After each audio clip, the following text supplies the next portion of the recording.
Elshinta News and Talk.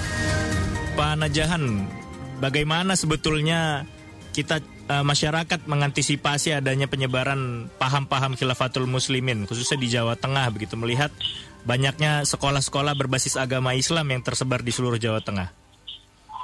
Ya, yang pertama bahwa kita semua harus mengetahui dan mengerti mengenai apa itu khilafatul muslimin itu. Ya, artinya bahwa dari tidak hanya masyarakat, tetapi juga karena khilafatul muslimin ini sudah menjadi sebuah organisasi, sebuah gerakan, maka yang pertama kali kita tahu dan kita harus memahami adalah apa itu khilafatul muslimin terlebih dahulu, kemudian ciri-cirinya seperti apa, arahnya, misinya seperti apa. Sehingga masyarakat dan kita semua akan memahami bahwa gerakan ini adalah gerakan khilafatul muslimin. Menurut saya yang paling pertama adalah itu. Nah, karena kalau kita sudah mengetahui tentang karakteristiknya, maka kita akan lebih mudah untuk mengidentifikasi, termasuk di dalamnya adalah paham ini, ideologi ini adalah seperti apa. Ya, kita semua sudah bisa mengerti dari awal ketika kita bertemu dengan apakah seseorang, apakah kelompok, maka ini adalah kelompok khilafatul muslimin. Menurut saya itu Mas yang pertama kali harus kita. Sebetulnya bagaimana cara mengidentifikasinya, Pak? Bagaimana membedakannya dengan ajaran-ajaran agama Islam yang mungkin tidak melawan dari ajaran Pancasila sendiri gitu, Pak? Ya, terkait dengan karakteristik khilafatul muslimin. Yang pertama bahwa memang secara ideologi mereka akan membentuk, bukan akan lagi, mereka ingin cita-citanya adalah membentuk sebuah khilafah, ya. Khilafah itu sebuah sistem kenegaraan, karena memang satu bahwa dari sisi struktur, ya, struktur mereka itu mulai dari bawah, itu adalah mulai dari kemasulan, kalau saya mengibaratkan atau mengibaratkan bahwa menganalogkan kemasulan itu kayak setingkat RT atau RW gitu. Karena mereka kemasulan itu terdiri dari minimal adalah 10 kakak. Kemudian di atasnya kemasulan itu adalah umul qura, itu kan. Lah umul qura, kemudian ada wilayah, kemudian setelah wilayah kemudian ada daulah, daulah itu baru kemudian khilafah. Jadi strukturnya seperti itu, Mas, dan setiap struktur itu ada syarat-syaratnya. Ini amirnya mulai amir umul qura, kemudian amir wilayah, amir daulah, kemudian sampai kepada khalifah. Jadi strukturnya seperti itu. Dan mereka kan sudah punya ciri dari sisi bajunya, seragamnya, dari sisi topinya, yang sudah seperti itu. Nah, intinya mereka itu yang didengungkan pertama adalah persatuan umat Islam. Gitu. Nah, umat Islam harus bersatu. Bersatu itu dalam rangka untuk menjalankan syariat Islam. Nah, begitu aja. Nah, sementara mereka memandang bahwa kalau syariat Islam kan buatan ini adalah merupakan wahyu dari Allah Subhanahu wa taala. Sehingga ini harus dijalankan. Sementara kalau membandingkan dengan Pancasila adalah Pancasila buatan manusia. Hanya soalannya adalah pertama kali mereka menyampaikan adalah tidak membandingkan terlebih dahulu, tapi mereka baru menyampaikan tentang gagasan terkait dengan kekhalifahan ini. Itu yang secara umum garis besarnya adalah seperti itu. Tapi melihat sudah adanya beberapa fakta ya Pak, seperti sudah ditangkapnya di pengasuh madrasah di Wonogiri, berarti sebetulnya sudah lama pemikiran khilafatul muslimin ini menjamur di kalangan masyarakat Indonesia. Ya, kan sudah 25 tahun Mas ya. Jadi mereka berdiri kan tahun 1997 kan. Secara fakta itu sudah 25 tahun mereka menyebarkan gagasan ini. Bahkan hari ini, saya tidak tahu persis ya secara kuantitatif jumlah mereka, tetapi menurut pengakuan dari mereka adalah hari ini sudah ada 3 daulah ya, daulah Sumatera, kemudian daulah Jawa dan daulah Indonesia Timur. Jadi secara organisasi di wilayah Indonesia ini sudah ada 3 daulah yang secara fakta memang mereka sudah membawai. Misalnya daulah di Sumatera itu kan ada di daerah Lampung, ada di daerah Medan ya, itu sudah ada semuanya ya. Dan di Bandar Lampung sendiri sudah ada yang namanya Kampung Kekhalifahan, itu sudah ada ya, dan sudah terbentuk. Bahkan hari ini kalau di Wonogiri sudah ada tertangkap tentang siapa namanya kepala sekolah, ya memang mereka sudah mendirikan pesantren ya, pesantren, kemudian di dalamnya ada madrasah atau ada sekolah. Dan uniknya mereka memiliki sistem sendiri ya, bahwa di tingkat SD itu hanya 3 tahun, kemudian SMP itu 2 tahun, SMA 2 tahun, dan di level universitas itu juga 2 tahun. Nah, bahkan hari ini kan mereka sudah meluluskan sarjana ya. Sarjana namanya juga STHI, Sarjana Kekhalifahan Islamiyah gitu. Jadi sudah meluluskan, dan 2 tahun itu sudah fakta di lapangan sudah ada gitu. Tapi melihat sudah lamanya hidup dan berkembang di masyarakat Pak ya, kurang lebih selama 25 tahun begitu. Apakah sebelumnya tidak ada keresahan yang disampaikan masyarakat Pak terhadap organisasi Khilafatul Muslimin ini begitu? Ya, saya tidak tahu ya. Tidak tahu, kita harus melihat pada fakta di lapangan apakah sudah ada keresahan di masyarakat. Hanya kemarin ketika saya di Bandar Lampung, kemudian ada salah satu, ini kes saja ya, adalah salah satu takmir masjid yang melaporkan ke Kementerian Agama, kemudian ke kepolisian dan ke Dewan. Salah satu, apakah sebelumnya sudah ada, itu saya tidak tahu. Yang pasti bahwa kemarin saya sempat berdialog dengan yang melaporkan ini bahwa ada dalam tanda kutip ada perebutan atau pengambil alihan sebuah masjid oleh kelompok Khilafatul Muslim ini, kemudian terjadi bentrok gitu ya, terjadi konflik di masyarakat, dan masjid itu cukup besar di salah satu kota Bandar Lampung. Kemudian takmirnya melaporkan ke Kementerian Agama disertai dengan bukti-bukti itu. Tentu ini kan kalau sudah menyangkut persoalan konflik ini tidak hanya wilayah Kementerian Agama, tetapi juga wilayah kepolisian yang menangani persoalan dari sisi hukum ya. Nah, ini kan perlu ada penelaahan dan investigasi lebih lanjut seberapa banyak ya masjid-masjid atau masyarakat resah terhadap kelompok ini. Nah, memang tidak banyak masyarakat yang kemudian melaporkan ke pihak yang berwajib mengenai gerakan atau mengenai kelompok ini. Nah, karena memang secara organisasi kelompok ini memang bergeraknya dari masjid ke masjid. Ya, dari masjid ke masjid, contohnya mereka meminta izin juga ya, meminta izin kepada takmir, boleh nggak saya menggunakan masjid ini untuk pertemuan gitu. Ya, secara baik-baik, secara Wa Islamnya juga mereka melakukan secara baik-baik gitu ya. Nah, di dalamnya kemudian mereka menyampaikan gagasan mereka tentang Wa Islamnya ini seperti apa gitu.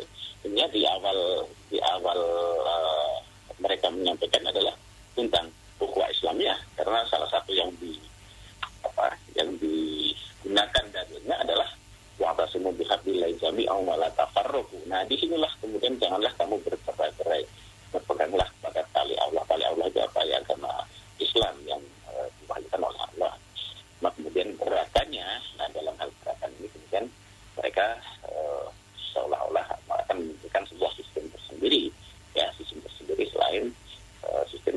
di Indonesia. Gitu, Pak. Sebetulnya bagaimana Pak kiat-kiat menjaga supaya paham-paham radikalisme ini tidak menjamur di baik pimpinan pondok pesantren atau madrasah begitu, karena saya perhatikan memang pimpinan pondok lah yang akan mempengaruhi pondoknya atau madrasahnya begitu. Ya, yang pertama bagaimana kita itu kalau kita berusaha bagaimana agar paham-paham radikal, paham-paham yang mengarah kepada teror ini kan baru pada tahap radikalisme gitu ya. Kemudian apakah sudah sampai ke sana? Nah ini kan perlu ada penyelidikan lebih lanjut bagaimana nanti pihak berwajib melakukan sebuah justifikasi tentang apakah paham ini sudah kepada radikalisme, terorisme. Tetapi yang pasti bahwa paham ini sebenarnya lebih mengarah kepada pendirian sebuah sistem di dalam sebuah sistem, pendirian negara dalam negara. Nah, ketika kemudian salah satu yang paham atau salah satu misi yang dikembangkan adalah kemudian tidak toleran, ya, kemudian tidak menjaga persatuan, kemudian tidak menghargai adanya kelompok yang lain, membuat eksklusif. Nah, inilah kemudian harus kita identifikasi dari awal. Artinya bahwa di dalam sebuah komunitas masyarakat itu di situ sebagai negara yang menghargai kepada kebinekaan, ya, tidak hanya sekedar kepada agama lain, tetapi juga kepada satu agama, tetapi yang memiliki paham lain, itu kan juga kita harus menghormati, bagaimana menghargai, ya, eksistensi dari mereka. Yang penting bagaimana agar masing-masing paham, masing-masing agama ini bisa beribadah sesuai dengan agama dan kepercayaannya. Nah ini tentang bagaimana menghargai inilah yang menjadi kunci, ya, menjadi isu di masyarakat. Kalau sudah ada yang namanya kelompok tidak menerima eksistensi agama lain atau eksistensi kelompok lain, eksistensi paham lain, nah ini sudah merupakan benih, ya, merupakan benih-benih intoleransi. Ya. Nah, ketika sudah ada benihnya seperti ini, berarti harus diantisipasi. Kita harus antisipasi masyarakat. Kalau masyarakat sendiri tidak mampu untuk mencegah, masyarakat tidak mampu untuk melakukan dakwah, ya, maka masyarakat ya lapor pada pihak yang berwajib. Nah, kalau terkait dengan paham-paham yang menyimpang, paham radikal, mungkin Kementerian Agama. Tapi kalau sudah menyangkut persoalan hukum, persoalan masyarakat, ketidaknyamanan, keamanan, itu kepada pihak yang berwajib. Nah, tentu tidak bisa ini ditangani oleh satu kelembagaan. Bukan adanya sinergitas dari lembaga-lembaga terkait, ya, mulai dari pengurus masjid, kemudian ada kepolisian, kemudian ada Kementerian Agama, dan yang lain sebagainya. Nah, ketika sudah melebar kepada pendidikan, maka Kementerian Pendidikan ini juga tidak bisa lepas dari itu. Terutama juga pemerintah daerah yang harus concern terhadap persoalan-persoalan seperti ini. Jadi ini sebenarnya adalah multitasking yang hal yang cukup kompleks begitu Pak Najahan, ya. Cukup kompleks, maka diperlukan adanya koordinasi, ya, ada koordinasi. Tapi benih itu kan muncul di masyarakat, ya. Benih itu muncul di masyarakat dari bawah, ya. Nah, oleh karena itu partisipasi aktif dari masyarakat itu sangat dibutuhkan. Nah, komunikasi dengan pihak berwajib, komunikasi dengan pihak yang berwenang, antar lembaga, itu juga menurut saya sangat penting dalam rangka untuk mengantisipasi melebarnya paham seperti ini. Ya. Ini jadi situ, Mas. Ya, Pak Najahan. Kami ajak pendengar untuk bergabung juga melalui pesan singkat di SMS 081 1806543 atau WA, atau di sosial media Twitter kami di @elsinta_cmg. Kembali lagi Pak Najahan, bagaimana sih sebetulnya untuk masyarakat, ya? Apakah perlu pemerintah itu merilis daftar-daftar sekolah atau madrasah yang aman dari paham-paham radikalisme? Karena kan masyarakat juga menginginkan anaknya dididik dalam kawasan dalam lingkungan yang bernuansa Islami supaya kelak akan menjadi orang yang soleh juga, begitu. Sebenarnya kalau persoalan perizinan gitu ya, perizinan, kemudian identifikasi lembaga. Selain pemerintah juga perlu untuk menyampaikannya. Sebenarnya kalau merilis gitu ya, merilis itu tergantung keputusan menurut saya.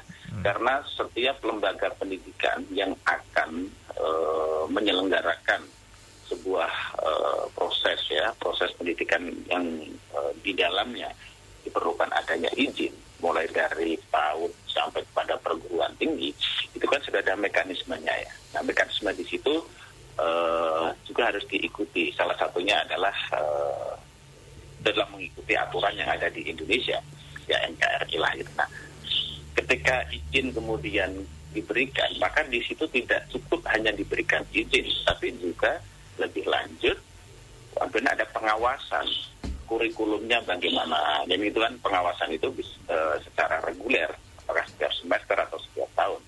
Nah, ketika ditemukan adanya benih-benih, ya benih-benih yang mengarah kepada faham-faham radikal, ya misalnya, baik kita nanti tidak terlalu terjebak oleh istilah-istilah yang justru kita sendiri tidak paham. Faham-faham yang intoleran, yang tidak menghargai adanya kebinekaan, yang tidak mau patuh terhadap peraturan yang ada di negara ini.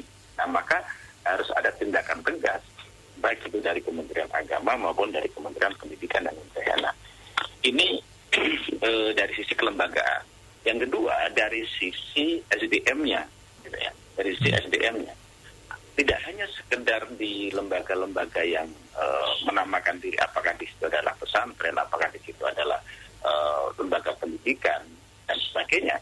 SDM-nya itu juga sudah sampai kepada lembaga-lembaga yang non pesantren, lembaga-lembaga non pendidikan agama, ya artinya bahwa ideologi ini kan cukup masif ya, cukup masif. Karena begini, sebagai contoh, ketika saya menyampaikan diskusi dengan mereka, itu adalah proses rekrutmennya adalah ada dua. Jadi rekrutmen yang sifatnya umum, masyarakat umum, gitu. Dan yang kedua adalah anggota yang istimewa. Anggota istimewa itu siapa? Anggota istimewa itu adalah TNI, Polri, dan para pejabat. Itu secara lisan disampaikan. Nah, dan yang mereka sampaikan juga bahwa mereka tidak boleh untuk menjadi amir, itu adalah dari ASN juga tidak boleh. Tidak boleh ada yang namanya dualisme ketaatan, itu bagi mereka tidak boleh. Ya. Nah, artinya di sini bahwa kalau pemerintah memang serius ya untuk menangani persoalan ini, dan salah satunya ditunjukkan dengan penangkapan ini, maka perlu ditindaklanjuti. Tidak hanya sekedar penangkapan saja, tetapi juga ditindaklanjuti dengan action-action yang lain. Misalkan ada penutupan, pelarangan yang berafiliasi kepada kelompok ini. Sebagaimana kemarin, misalkan pemerintah sudah membubarkan HTI, menggunakan FPI yang meresahkan pada masyarakat. Ini adalah tindakan tegas. Tapi perlu diingat bahwa organisasinya itu mungkin sudah bubar, hanya karena ini menyangkut persoalan ideologi, itu tidak bisa bubar. Nah, mereka kemudian sudah menyusup ke kelompok-kelompok, kepada lembaga-lembaga, kepada perorangan, kepada komunitas. Nah, ini yang perlu diwaspadai. Selama kita sudah mengerti mengenai ciri-ciri karakteristik ya kelompok-kelompok yang memang membangun intoleran, kemudian mengarah kepada membangun negara dalam negara, maka disitulah kemudian tindakan tegas dari pihak yang berwenang dalam menjaga negara itu sangat dibutuhkan sekali dalam rangka menjaga keamanan, kenyamanan, dan keutuhan negara ini. Itu. Ya. Tapi akan menjadi dilema, Pak, bagi pemerintah mungkin atau pihak yang berwenang kalau tidak ada pengawasan mungkin secara ketat bagi lembaga-lembaga pendidikan, terutama yang lembaga-lembaga pendidikan yang bernuansa religius begitu ya, agama. Saya pengalaman saya begitu yang yang sudah sekolah di sekolah beragama, meskipun keluarga saya tidak paham sekolahnya, tapi alhamdulillah di sekolah saya masih ditanamkan nilai-nilai bela negara, kita dilatih dengan tentara, tapi kan tadi tidak ada pantauan khusus, maka akan terjadi kembali begitu suatu waktu nanti produk-produk madrasah Khilafatul Muslimin lainnya ke depan. Ya, makanya diperlukan ketegasan. Kalau menurut saya tidak ada dilema selama kita itu pengen menegakkan konstitusi, itu sebenarnya kan tidak ada jangan ada keraguan, kan yang diperlukan adalah ketegasan. Nah, inilah yang kemudian menjadi kalau tadi disampaikan adalah dilema. Ya, di negara demokrasi itu kan segalanya diperbolehkan, tapi kemudian persoalannya adalah selama diperbolehkan itu selama tidak melanggar, selama tidak bertentangan, selama tidak menyeleweng atau ada distorsi dari ketentuan yang sudah ada di negara ini, kan gitu. Nah, kalau kemudian boleh mendirikan sekolah selama sekolah itu mampu atau mau untuk menjaga keutuhan dan keamanan dari negara ini. Nah, kalau sekolah ataupun lembaga yang sudah mengarah dan mengancam terhadap eksistensi negara, maka kan itu sudah perlu dilakukan tindakan. Nah, oleh karena itu yang diperlukan adalah satu kriteria yang jelas, gitu menurut saya, kriteria yang jelas mana yang mengarah kepada radikal dan non-radikal itu harus jelas, harus clear ya. Harus clear definisi, konsepnya harus jelas. Kemudian ukurannya juga harus jelas. Ukurannya itu harus jelas. Jangan kemudian ukurannya itu masih mengawang begitu Pak ya? Ya, mengambang atau mengawang ini mengarah, tapi harus jelas ya gitu. Harus jelas ukurannya, bahasanya indikatornya itu harus jelas. Ini yang tidak mau NKRI ya sudah, gitu kan? Nah, untuk bisa melakukan ini kan, maka kita diperlukan juga sebuah lembaga yang memang betul-betul memiliki kriteria yang jelas. Nah, sementara ini Kementerian Agama, Kementerian Pendidikan, itu dari sisi kelembagaan, misalnya kemudian ditambah dengan pemerintah provinsi, kabupaten kota di Sektor sedang Polhikmas. Nah, itu sebenarnya adalah sudah merupakan perangkat-perangkat yang cukup ya, cukup untuk bisa bagaimana mengawasi, tinggal bagaimana tupoksinya gitu ya, pembagian tupoksi ini harus clear ya, pembagian tupoksi ini harus clear, siapa yang mengawasi, kemudian bagaimana hasil pengawasan, dari hasil pengawasan harus ada follow up, yaitu tindakan, kalau ada tindakan itu kemudian ada pembinaan, kan gitu kan, pembinaan itu pakai berlapis, pembinaan pertama, pembinaan kedua, kalau tidak mau dibina ya sudah dibinasakan, ya kan harus ada prosesnya gitu ya, harus ada proses yang dilakukan oleh pemerintah selaku ulil amri ini terhadap kelompok-kelompok masyarakat yang memang dianggap tidak sejalan dengan NKRI. Karena apa? Belum tentu masyarakat itu kemudian paham betul mengenai contohnya Khilafatul Muslimin ini. Dari sisi casingnya bagus gitu kan, tetapi ujung-ujungnya di end of the goal-nya ini adalah mendirikan sebuah negara, tapi di depannya tidak, gitu kan? Di depannya tidak. Artinya bahwa yang dikedepankan adalah ini sudah terjadi kalau saya mengutip bahasa salah satu mantan kelompok NI, adalah manipulasi agama. Gitu. Agama telah dimanipulasi dalam rangka untuk mencapai sebuah kekuasaan, gitu ya. Nah ini yang harus diwaspadai. Tapi kalau di permukaan itu tidak sampai ke sana, itu sudah sampai kepada persoalan yang jauh lebih lebih dalam, karena mau tidak mau gerakan ini sudah sampai kepada satu pendirian sekolah, kemudian ada lembaga-lembaga filantropi ya untuk mengumpulkan dana, gitu kan. Nah itu sudah dilakukan di situ. Sehingga mau tidak mau, kalau ini hanya gerakan sosial, hanya murni gerakan sosial, sebenarnya juga harus terbuka, kan itu harus terbuka, seperti kayak Basnas, kayak LAS, dan sebagainya.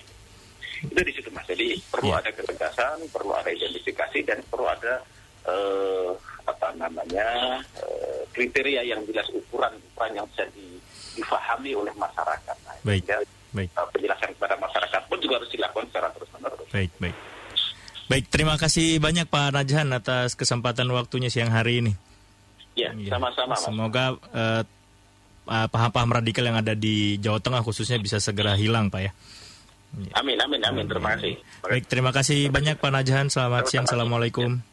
Waalaikumsalam warahmatullahi wabarakatuh. Demikian pendengar wawancara kami bersama pengamat teroris dari Universitas Islam Negeri Wali Songo, Semarang, Najahan Musyafak.